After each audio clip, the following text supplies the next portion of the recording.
All right, everyone. So we're back with another quick mod review. Now, somebody asked if I could do a comparison on the Dino Depot versus the Omega Dino storage, and I said, why not? So in this video, we are going to focus on one of those requested ones, which is going to be the Dino Depot. We're going to talk about that in this video, and then I am going to post a second video that will go over the Omega storages specifically, and you all can choose what you prefer as far as Dino storage goes. I know there are a lot of them out there.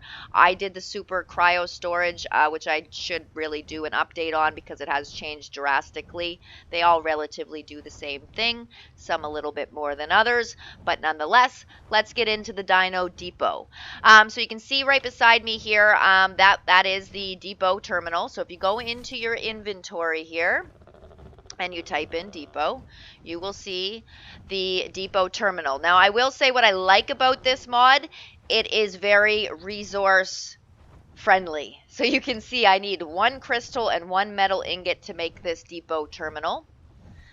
In addition to that, there are your dino balls, which are made just with crystal. You can do a stack, which this will give you 20 balls.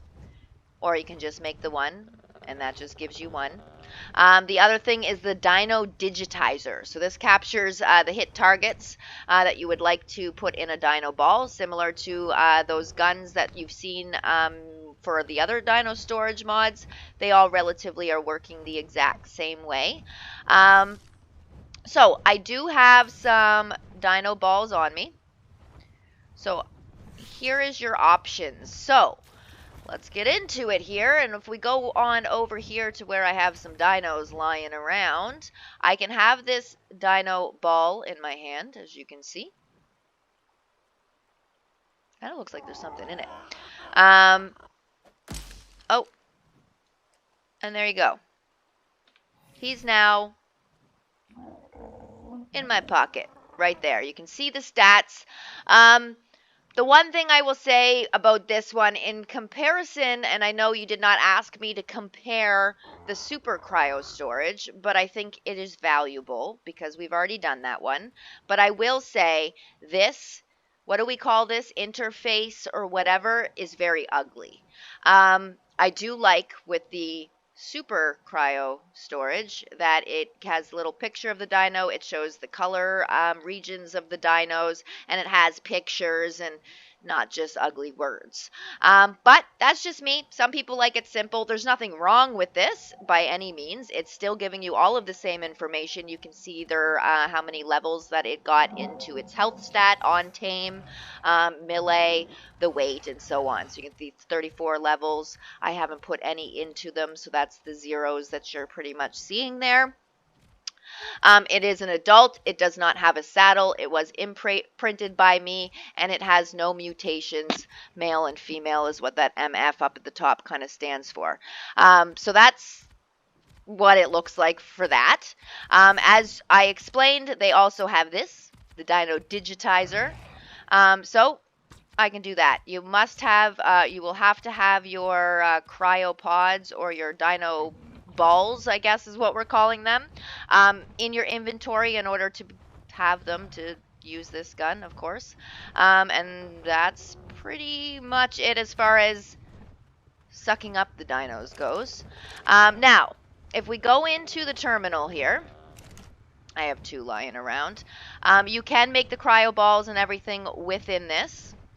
The other thing I noticed here, it says upload survivor, so I'm assuming this can also be used like the obelisk. So if I had to upload my survivor and transfer maps or something, I'd be able to retrieve my stuff from an obelisk. I have not tried it. I don't know if it works, but I'm assuming it does. The option is there. That is different than the other dino storages that I have used in the past. None of them actually give you that option to kind of work like the obelisk itself, so definitely a cool feature as far as that goes. This does capture babies born nearby while it is active. So if I was to hold E, it will bring up our radial menu, and you guys can kind of see. This will give you the range of that capture. So if a baby is born within this red circle, this thing will automatically pick it up. Now, it does have passive production, so you can disable the passive production should you choose. You can edit the passive production. Now you can see it will passively generate silica pearls, acatina paste, organic polymer, oil, rare flowers, rare mushrooms, giant bee honey, oil, fertilizer, sap, etc. All from dinos that passively give off these things. Now, I did not notice in this list that feces is an option. That's a little disappointing. I don't know if that's something that's going to be added.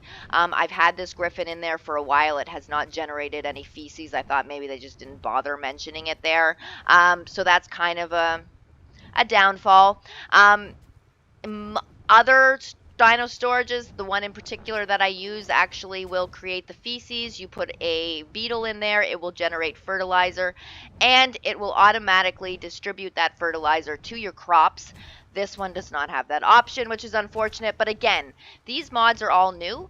They are ever changing and being worked on, added to, taken away from, so on and so forth. So who knows?